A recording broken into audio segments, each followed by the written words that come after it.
Parliament coordination will continue during the monsoon session with daily morning meetings in the office of the Honorable, as usual, leader of opposition party. And just I want to correct it. This I said that every 2 months our meeting will be held. The date will be fixed because I said August or 8th. That we will decide the date and let you know. But every 2 months we are going to meet. नहीं, इस पर चर्चा नहीं हुई। जो चर्चा हुई वो आपके pass जो 5 रेजोल्यूशंस आए हैं, एक नंबर पर जो पूरे देश के इस समय आर्थिक संकट है, जिसको लेकर के सरकार पूरी तरह से लगता है कि बेखबर है। हर रोज पेट्रोल, डीजल, रसोई गैस की कीमत बढ़ रही है। देखिए, जो भी बातें रखी गई हैं खड़गे जी द्वारा मीडिया को जो है ब्रीफ कर दिया गया है। 5 मुद्दों पर जो है समिति जो जताई गई है और हम लोग सब लोग साथ हैं। नमस्कार, मी प्रतिभा चंद्रन आणि तुम्ही बघत आहात नवराष्ट्राचा विशेष कार्यक्रम centre point with doctor Uday Nirgudkar. आज आपण चर्चा करणार आहोत ते दिल्लीतल्या एका मोठ्या घटनेची। कारण 23 पक्षांची इंडी आघाडी दिल्लीमध्ये एकत्र आली, म्हणजे 23 पक्ष त्या बैठकीत प्रत्यक्ष थेट सहभागी झाले आणि 2 पक्ष म्हणजे उद्धव ठाकरे आणि हेमंत सोरेन हे ऑनलाईन त्या बैठकीसाठी अवेलेबल होते। गंमत अशी की या बैठकीमध्ये नंतर जी पत्रकार परिषद झाली आणि मल्लिकार्जुन खरगे यांनी ती संबोधित केली, तर त्यामध्ये आपण एक बघितलं की त्यांच्या डाव्या बाजूला राहुल गांधी आणि उजव्या बाजूला ममता बॅनर्जी तिथे होत्या। एकंदरच जर आपण इंडी आघाडीचा आतापर्यंतचा प्रवास बघितला तर साधारणतः 2023च्या मध्यावर भारतीय जनता पार्टीच्या विरोधात एक लोकशाहीच्या म्हणजे लोकसभेच्या निवडणुकीसाठी एक आघाडी एकत्रित सगळ्या विरोधी पक्षांची आणायची म्हणून सुरुवात झाली। त्यानंतर पटण्याला बैठक झाली, बेंगळुरूला बैठक झाली, मुंबईला बैठक झाली। त्या बैठकीमधले सगळे राजी नाराजी नाट्य आपण बघितलेले आहेत, कधी कोणी आत कधी कोणी बाहेर, आणि या सगळ्या पार्श्वभूमीवर आज ही बैठक होते आहे। सर, एकतर असं आहे की जे पक्ष राज्यात अगदी 1 महिन्यापूर्वी 1.5 महिन्यापूर्वी एकमेकांच्या विरोधात लढले ते आज शेजारी शेजारी बसलेले होते, आणि जो एक जुना मित्र होता डीएमके त्यांनी या बैठकीवर बहिष्कार टाकला। आम आदमी पार्टी पण या बैठकीला उपस्थित नव्हती। मजबुरी का दूसरा नाम म्हणजे इंडी आघाडी असं मला वाटतं। मजबुरी आहे, प्रत्येकाची मजबुरी आहे, प्रत्येकाच्या अस्तित्वाचा प्रश्न आहे। प्रत्येकाच्या पक्षामध्ये अंतर्गतरित्या त्या व्यक्तीच्या विरोधात प्रचंड मोठ्या प्रमाणात बंडाळी आहे आणि ज्यांच्या मांडीला मांडी लावून हे बसले होते त्यातला प्रत्येक जण एकमेकांचा घास घ्यायला निघालेला आहे। याचा सगळ्याचा लेखाजोखा या कार्यक्रमात मांडूया, परंतु सुरुवातीला या मीटिंगची पार्श्वभूमी काय ती आपण तपासून पाहूया। नुकताच पश्चिम बंगालमध्ये ममता बॅनर्जी यांचा दारुण पराभव झालेला आहे। तमिळनाडूचं राजकारण हे साधारणतः द्रविड किंवा तमिळ अस्मितेचं राजकारण याच्यापासून दूर जात तिथे एक वेगळा विचार प्रवाह सुरू झालेला आहे। केरळमध्ये मुख्यमंत्री तर काँग्रेसचे बसले, परंतु जे मुख्यमंत्री बसले त्यांच्या विरोधात वातावरण आहे आणि राहुल गांधी यांना ज्यांना मुख्यमंत्री करायचं होतं वेणुगोपाल त्यांना ते मुख्यमंत्री करू शकलेले नाहीयेत।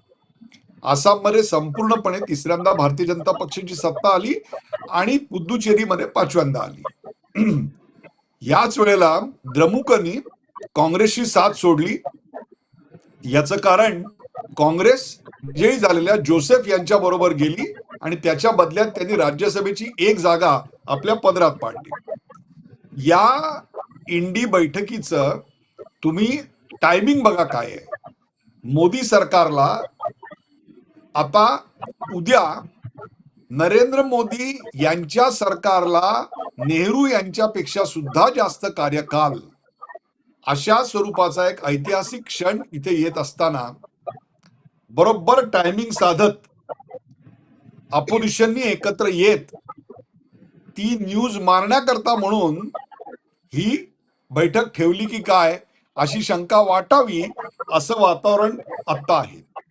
दुसरं, दिल्लीमध्ये कॉक्रोच जनता पार्टी या नावाखाली जो एक प्लॅटफॉर्म उभा राहिलेला आहे, डिजिटल प्लॅटफॉर्मचं जे स्वरूप आहे प्रत्यक्ष जंतर मंतर मैदानावरचं, तो शो फसला असला तरी त्याचं एक उपस्थिती, त्याची एक नोंद निश्चित दिल्लीत झालेली आहे. आता या सगळ्याच्या पार्श्वभूमीवर एकीकडे कॉक्रोचनी स्वतःचं अस्तित्व काय म्हणू ज्याला आपण काहीसं दाखवलं. दुसरं, भारतीय जनता पक्ष अधिकाधिक स्ट्रॉंग व्हायला लागला. ज्या 23 पक्षांचा तुम्ही उल्लेख केलेला आहे, एक लक्षात घ्या, जेव्हा 2022 साली याची स्थापना झाली त्यावेळेला 37 पक्ष होते एकत्र आणि त्या 37 पक्षांची 10 राज्यांमध्ये सत्ता होती. आज त्यातली तमिळनाडूमध्ये सत्ता नाही, केरळ सोडलं तर बाकी कुठेही यांची सत्ता नाही. मी हे अशा करता सांगतोय की टीएमसी चे जे संसदपटू आहेत ते सगळे संसदपटू आता ही मीटिंग चालू असताना पॅरलली सायमल्टेनियसली भेटलेले आहेत आणि कदाचित त्यांचा एक ब्रेकअवे गट हा आता संसदेमध्ये टीएमसी पेक्षा वेगळा बसायची शक्यता नाकारता येत नाहीये. त्याचबरोबर महाराष्ट्रामध्ये एनसीपी आणि शिवसेना पूर्णपणे निष्प्रभ झालेले आहेत. महायुतीमध्ये कुरबुरी असल्या तरी त्याचा फायदा घेण्या इतपत एनसीपी आणि शिवसेना आपल्याकडे मजबूत नाहीत. अरविंद केजरीवाल याच्यापासून दूर आहेत.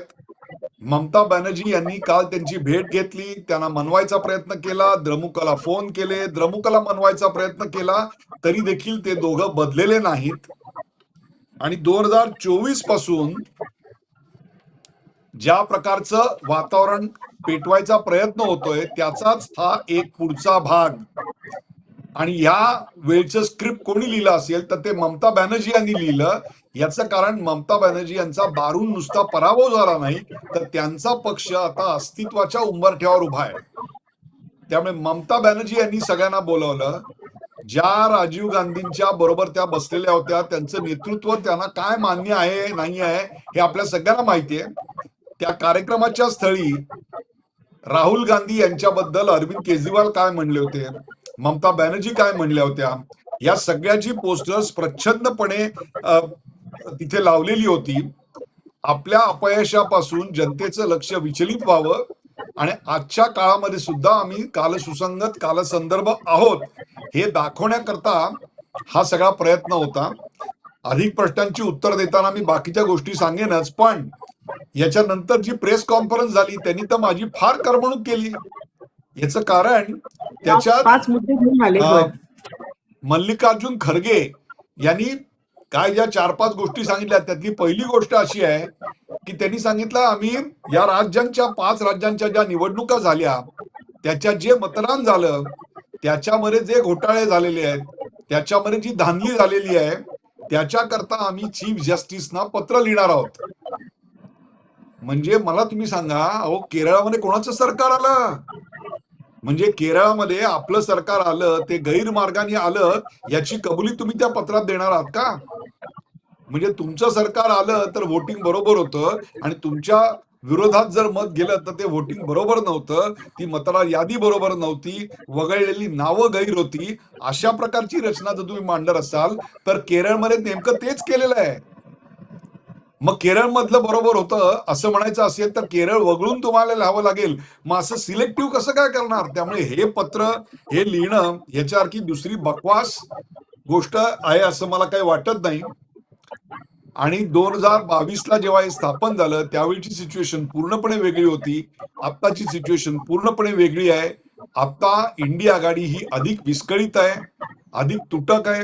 एकमेकांवरचा विश्वास त्यांनी गमावलेला आहे. जर संधी मिळाली तर यातला प्रत्येक जण, तुम्हाला मी सांगतो, प्रत्येक जण दुसऱ्याच्या पाठीत खंजीर खुपसायला तयार आहे. आणि काँग्रेस जे द्रमुक अशी वागली ते पाहता काँग्रेसवरचा विश्वास कोणीही ठेवणार नाही. आम आदमी पक्षाने तसं जाहीरच केलेलं आहे. नवनव्याची झालेले जोसेफ यांनी इकडे संपूर्णपणे पाठ फिरवलेली आहे. अर्थात त्यांचा एकही खासदार नसल्यामुळे त्यांना आमंत्रित केलं नव्हतं, अशा प्रकारची मखलाशी इकडे केलेली आहे. परंतु इंडिया आघाडीमध्ये असे अनेक पक्ष यापूर्वी होते की ज्यांचा एकही खासदार नव्हता तरी देखील त्यांचं अस्तित्व होतं. मग असं असताना जोसेफ यांना दूर ठेवायचं कारणच काय? त्यामुळे ही पूर्णपणे विसंगतीनं भरलेली, एकमेकांच्या विरोधात लढलेली आणि स्वतःचा विश्वास गमावलेली, जनतेची विश्वासार्हता गमावलेली अशा प्रकारची ही इंडी आघाडी स्वतःची कालसंदर्भता टिकवण्याकरता स्वतःचं महत्व, म्हणजे आज जर आपण हा कार्यक्रम केला नसता तर लोकांना इंडी आघाडी आहे हे पण कळलं नसतं. त्यांची बैठक झाली न झाली याचं लोकांना काही सोयर सुतक नाहीये. तुम्हाला मी सांगतो ही परिस्थिती आहे. आता काही मुद्दे ह्याच्यामध्ये असे आहेत सर की एक म्हणजे आपण केरळबद्दल बोलतो आहोत, पण पश्चिम बंगालमध्ये ममता बॅनर्जींचा पराभव होणार हे दीड महिन्यापूर्वी खुद्द राहुल गांधींनीच सांगितलेलं होतं. आणि ते आज खडगेंच्या शेजारी बसलेले होते, डावे उजवे म्हणून तृणमूल आणि राहुल गांधी. नितीश कुमार जे एकेकाळी या आघाडीत होते ते बाहेर आहेत, डीएमके बाहेर आहे, आप उघडच आहे की बाहेर आहे, सीपीआयएम त्या बाहेर आहे.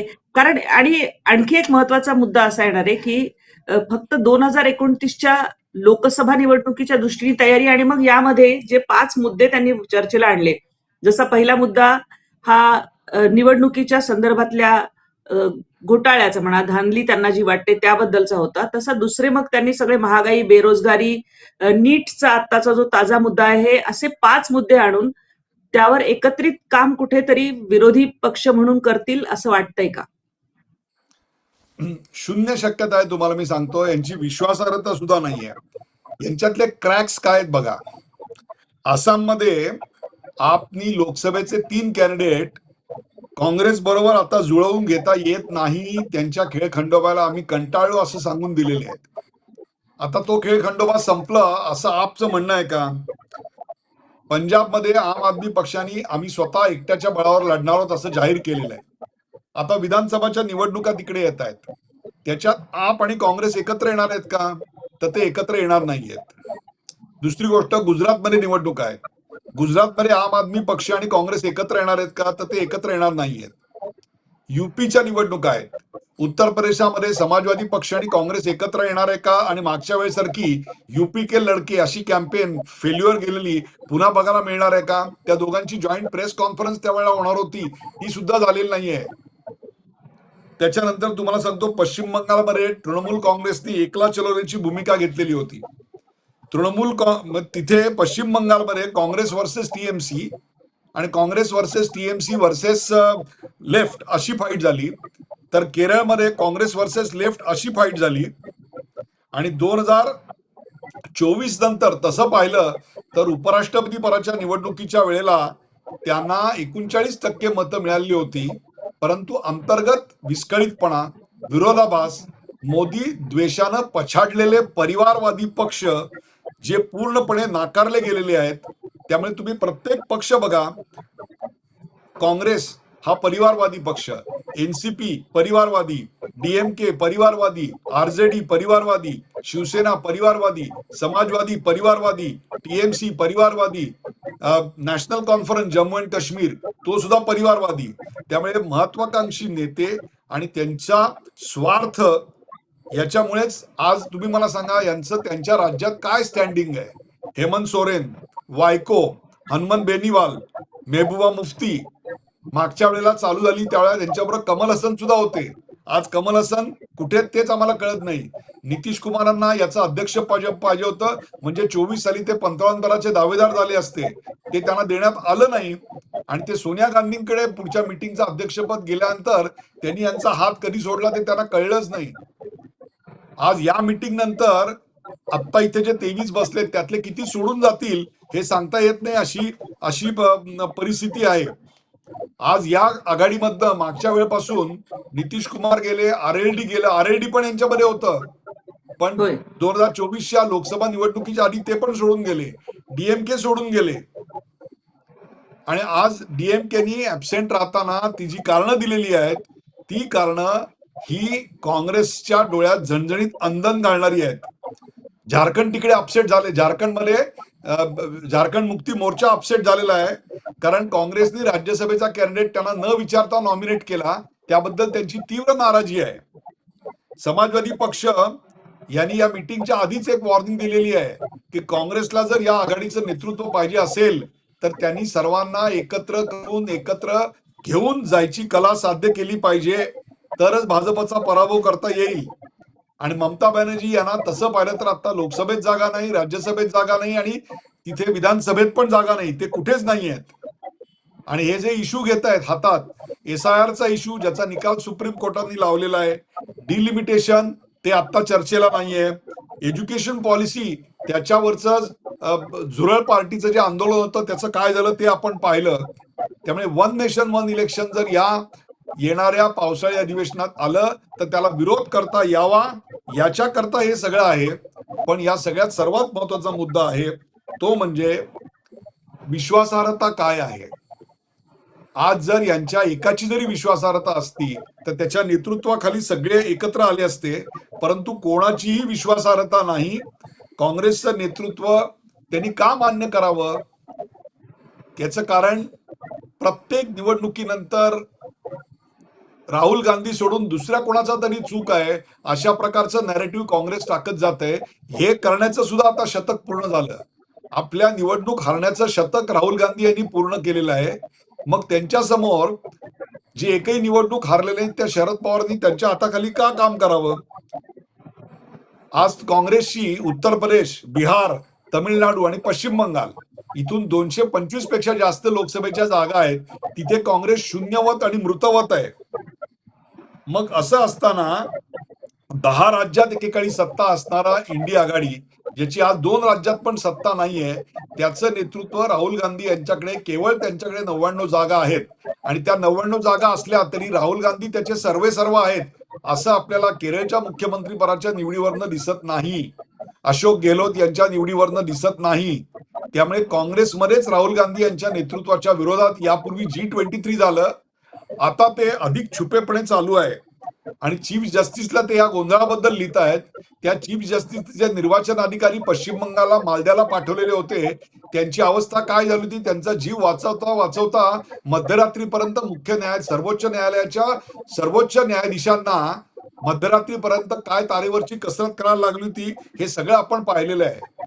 त्यामुळे मोदी सरकारला नेहरूंपेक्षा जास्त कार्यकाल मिळाला ही नोंद होत असताना नाक खाजवून एक प्रकारे काय आपण म्हणतो अपशकून करायचा, स्वतःचं अस्तित्व दाखवायचं, एकमेकांची दोस्ती आहे असा आभास निर्माण करायचा, याच्याकरता बातमी केवळ एक एवढ्याकरता ते एकत्र आलेले आहेत. मजबुरीने अपना दूसरा नाम इंडिया अलायन्स रख दिया है. सर, आपल्याला सुषमा स्वराज यांचं एक भाषण संसदेमधलं यावेळी आवर्जून तुम्हालाही आठवत असेल, कारण त्यांनी थेटपणे विचारलं होतं की ये आप लोगों की कैसी मजबुरी है की लेफ्ट के साथ में काँग्रेस लढ रही है. म्हणजे राज्यामध्ये प्रत्येक ठिकाणी काँग्रेस या पक्षांच्या विरोधात कुठेतरी उभी आहे, फार थोड्या पक्षांच्या सोबत आहे. आणि जेव्हा तुम्ही दिल्लीमध्ये पोहोचता तेव्हा तुम्ही वेगळी भूमिका घेता. बरं, यामध्ये जागा वाटप हा प्रश्न, म्हणजे अगदी ज्या राज्यांमध्ये निवडणुका आहेत तिथला जरी आपण विचार केला तर तिथे यांचं जागा वाटपांची सूत्र कशी जमणार आहेत, किंवा आयडियोलॉजिकल ज्याला काहीतरी इन्क्लिनेशन म्हणतात, यांची कोणाचीही आयडियोलॉजी ही एकमेकांशी सुसंगतच नाहीये. मला तुम्ही सांगा, आजच्या महत्वाच्या बैठकीनंतर त्यांनी दर 2 महिन्याने आम्ही भेटणार असं जाहीर केलेलं आहे. मुंबईमध्ये जी शेवटची मीटिंग झालेली होती, तुमच्या एक लक्षात येत आहे का, 2024च्या लाजिरवाण्या पराभवानंतर खरं तर त्यांनी लगेच एकत्र येऊन आत्मचिंतन मंथन करायला पाहिजे होतं. परंतु 2024 नंतर तुम्ही डायरेक्ट 2026च्या मध्यावर भेटता आणि सांगता की आम्ही जीवाभावाचे साथीदार आहोत. याच्यावर कोण तुमच्या पक्षातली लोक तरी विश्वास ठेवणार आहेत का? त्यामुळे हा सगळा शुद्ध बनाव आहे. आज उद्धव ठाकरे हे ऑनलाईन हजर होते, म्हणजे पुन्हा आजही त्यांनी घरूनच काम केलेलं आहे. म्हणजे त्यांनी काही घर सोडून वर्क फ्रॉम होमचा अलाउन्स आपण कायमस्वरूपी उद्धव ठाकरेंना द्यायला हरकत नाही. त्यांचा वर्क फ्रॉम होमचा अलाउन्स आहे तो त्यांनी तिकडेच पार पाडलेला आहे. आणि त्यामुळे या पुढच्या मीटिंगला उद्धव ठाकरे हजर असतील की नाही हीच शंका आहे. शरद पवार हे सुद्धा नाखुशीनच हजर असतील असं मला वाटतं. याचं कारण मागच्या मीटिंगच्या नंतर यांचं काही खरं नाही असं त्यांचं थेट विधान आलेलं होतं. या पार्श्वभूमीवर केवळ आणि केवळ उद्याच्या पेपराची हेडलाईन मधला काही भाग आपल्याला मिळावा याच्याकरता केलेला केविलवाणा खटाटोप, याच्या पलीकडे याला काहीही महत्व देता येणार नाही. शरद पवारांचं जे तेव्हाचं विधान होतं ज्याने हेडलाईन्स झाल्या ते की लोकसभेच्या निवडणुकीच्या निकालानंतर अनेक जे प्रादेशिक पक्ष आहेत त्यांना काँग्रेसमध्ये विलीन व्हावं लागेल असं त्यांनी म्हणलेलं होतं. कोण कोण कुठले पक्ष यातले विलीन होणार आहेत? मूळतः शरद पवार यांचा पक्ष विलीन करायचा आहे का त्यांना? 100% तुम्हाला मी सांगतो, आता जर निवडून यायची क्षमता आणि शक्यता वाढत असेल तर कोणीही कोणाबरोबरही जायला तयार होईल, अशी परिस्थिती आता या सर्व पक्षांची आहे. सवाल आहे की यांना आता झारखंड मुक्ती मोर्चाचे हेमंत सोरेन आहेत, त्यांचं भाजप बरोबर काही साटलोट चालू आहे की काय, अशी शंका येण्या इतपत तिकडे काही गोष्टी आम्हाला दिसत आहेत. फक्त त्या उघडपणे पडद्याच्या समोर होत नाहीयेत, परंतु एक पत्रकार म्हणून तिथले जे काही आमचे सोर्सेस आहेत ते याविषयी काही वेगळीच माहिती देत आहेत. त्यामुळे पुढच्या मीटिंगला जर ती 2 महिन्यांनी खरोखरच झाली, तशी ती मीटिंग 2024ला जेव्हा मीटिंग झालेली होती सीट शेअरिंगचे फॉर्म्युले ठरवण्याकरता, तो सीट शेअरिंगचा फॉर्म्युला कधी समोर आला नाही. एक निशाण, एक घोषणा असं काही समोर आलं नाही. तेव्हाच सांगितलं होतं की दर 2 महिने आम्ही भेटणार आहोत. ते 2 महिने 2.5 वर्षांनी आलेले आहेत, ही वस्तुस्थिती आहे. आणि आजच्या या सर्वात महत्वाच्या बैठकीनंतर इंडिया आघाडीचा नेता कोण आहे, तुमचा 2029च्या पंतप्रधान पदाचा चेहरा कोण आहे, याचा निकाल लागलाय का मला सांगा. आणि तो जर निकाल लागला असेल तर तो ममता बॅनर्जी यांना मान्य आहे का? ममता बॅनर्जी यांना पंतप्रधान पदाचा चेहरा करायला ही सर्व मंडळी तयार आहेत का? राहुल गांधी यांना पंतप्रधान पदाचा चेहरा करायला समाजवादी पक्ष आणि ममता बॅनर्जी तयार आहेत का? ममतांचं नेतृत्व डाव्यांना मान्य आहे का? असे सगळे एकमेकांच्या विसंगतीतले हे सगळे खेळ आहेत. त्या विसंगतीमध्ये सुसंगती शोधणं ही सुद्धा अशक्य बाब आहे. आणि मला काय वाटतं, ती इंडी आघाडी नाहीच आहे, ती इंडी बिघाडी आहे अशी माझी समजूत आता झालेली आहे. ममता बॅनर्जींबद्दल आपण बोलतो आहोत. मुंबईमधली जी बैठक जे झाली होती साधारण ऑगस्ट-सप्टेंबर मध्ये जेव्हा निवडणुकीच्या आधी झाली होती, त्यावेळी ममता बॅनर्जी या बैठकीला पोहोचल्या. त्यांना हवी तशी खुर्ची मिळाली नाही, ताडताड त्यांनी तिथे चक्कर मारली आणि निघून गेल्या. ही परिस्थिती त्यावेळी झालेली होती. त्याच ममता बॅनर्जींचा आजचा एकंदर म्हणजे एका अर्थाने वाईट सुद्धा असं वाटतं की जो पक्ष 3 वेळा टर्म मध्ये सत्तेत होता त्याच्यावर आज अशी परिस्थिती आली आहे की जी परिस्थिती या आघाडीमध्ये असलेल्या शरद पवारांच्या पक्षावर आली, तीच परिस्थिती उद्धव ठाकरे यांच्या पक्षावर आली. हळूहळू प्रत्येक पक्षावरच ही पाळी आलेली आहे. केवळ मोदी विरोध हा एकच अजेंडा आणि स्वतःला सत्ता मिळावी, स्वतःच्या परिवाराला सत्ता मिळावी, मेरे बाद मेरा बच्चा हे सूत्र, त्याच्यामुळे या सगळ्यांचा विनाश अटळ आहे. याचं कारण आता भारतीय जनतेने पश्चिम बंगाल, तमिळनाडूच्या निकालातून दाखवून दिलेलं आहे की ते परिवारवादी प्रादेशिक पक्षांना धूप घालणार नाहीत. त्यामुळे या सगळ्यांचं राजकीय पुनर्वसन झालं तर ठीक, राजकीय मतपरिवर्तन झालं तर ठीक, अन्यथा यांची नोंद फक्त इतिहासातल्या पानावर राहील. जनतेच्या स्मृतीपटलावरचं यांचं नाव आता पुसलं जाणार. या पुढचा लगेचच होणारी गोष्ट म्हणजे पावसाळी अधिवेशन असेल आणि त्या अधिवेशनाच्या आधी आम्ही एकत्र बसून सगळी रणनीती ठरवू असं या पक्षांनी म्हटलेलं आहे. अगदी घोडा मैदान जवळ आहे सर, कारण त्यामध्ये कळणारच आहे काही महत्वाची विधेयकं येण्याची शक्यता आहे. त्यावेळी कोण कुठली भूमिका घेईल असं वाटतंय तुम्हाला? आता या क्षणाला सर्वात महत्वाचं विधेयक येईल ते म्हणजे 1 नेशन 1 इलेक्शन हे येईल. आणि त्याच्यावर आता भारतीय जनता पक्षाकडे तृणमूल काँग्रेसमधून जे बाहेर येणारे खासदार आहेत ते आणि द्रमुकचे असं समर्थन जर एकत्र केलं तर ते जवळपास 2/3 बहुमताच्या जवळ जाऊन पोहोचतायत.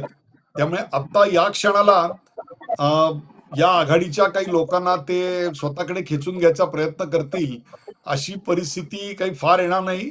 परंतु यातलीच काही लोक आम्हाला घ्या असं करून त्यांच्या बरोबर जाताना मात्र नक्की दिसतील. एकंदर आपण बघितलं की आज जी बैठक झाली त्यामध्ये हे सगळे नेते जरी एकत्र आले, एकत्र त्यांनी एक पत्रकार परिषद सुद्धा आयोजित करण्यात आलेली होती, तिथे खडगे यांनी संबोधित केलं. असं असलं तरी जो 5 कलमी कार्यक्रम जाहीर केलेला आहे तो कितपत हे राबवू शकतात, कोण कोणाबरोबर जाईल आणि नेमकी परिस्थिती काय असेल हे आपल्याला पुढच्या महिन्यामध्ये येणाऱ्या अधिवेशनापर्यंत कळणार आहेच. सर, शेवटची तुमची काय कमेंट असेल या एकूण गोष्टीवर? तीच कॉमेंट येतोय, 2 उपाशी माणसं एकत्र आली म्हणजे एक पोट भरलेला माणूस तयार होत नाही. एकादशीच्या घरी शिवरात्र गेली असं जे आपण म्हणतो तशीच काहीशी ही परिस्थिती आहे. तुम्हाला काय वाटतं? एवढ्या पवित्र सणांची उपमा यांना द्यावी का, म्हणून मी दुसऱ्या शब्दात तेच सांगितलं. तुम्हाला काय वाटतं याबद्दल की हे पक्ष जे परिवारवादी पक्ष आहेत, प्रत्येक घरामध्ये जे 2 फळे आहेत त्यांच्यामध्ये कुठे ना कुठेतरी सत्तेचा संघर्ष, मग तो अगदी गांधींपासून परिवारापासून आपल्याला प्रियंका आणि राहुल पासून ते सगळ्याच पक्षांमध्ये दिसतोय. अशा परिस्थितीमध्ये ही आघाडी खरंच कितपत टिकेल हा एक प्रश्न आहे. तुमची मतं आम्हाला कमेंट बॉक्समध्ये अवश्य कळवा आणि चॅनलला सबस्क्राईब करायला विसरू नका. तूर्तास मी उदय निरगुडकर सरांसह आज आपली रजा घेते. धन्यवाद. धन्यवाद.